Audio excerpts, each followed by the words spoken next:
Well, residents say they have been concerned about this intersection since the beginning of the summer. That is when they noticed cracks in the intersection of the roadway.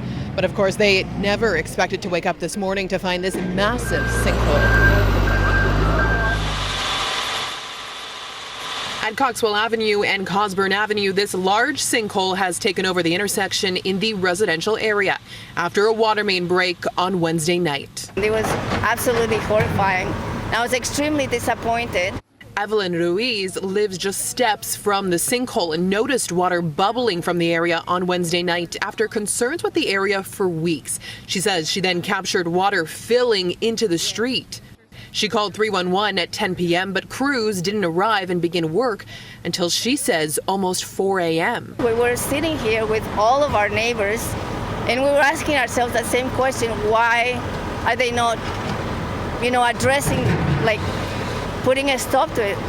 There were about maybe 6 to 8 workers, but I don't know, maybe they were waiting for someone higher up, but that should have been dealt with in a shorter span of time than 5 hours. Hours later, the portion of the intersection had collapsed entirely, leaving the gaping hole and prompting an emergency response.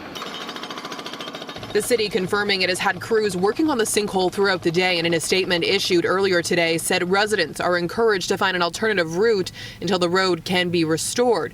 We understand how disruptive this is for those living and working in the area, and we sincerely thank everyone for their patience and their understanding. But for Ruiz and several of her neighbors, it's a message they say comes too late.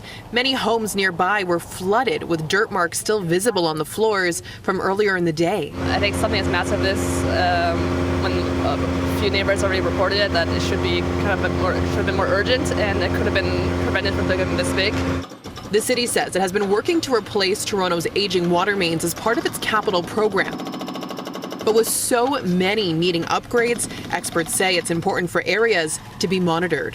It's worthwhile to start looking around and making sure that all the other infrastructure is still safe and is still in a state of good repair. First, they have to patch up what's happening now and make sure that they can get that fixed. But at the same time, they need to be monitoring everything all around to make sure the ground is secured and to make sure the infrastructure underneath there is still working. And the city has confirmed to CityNews that it does plan to keep the intersection closed over the next couple of days, and that will also impact TTC buses that usually go through this intersection. The city adding that they are expecting for the sinkhole to be filled and the road reopened by Monday. For CityNews in the East End, I'm Alessandra Carneiro.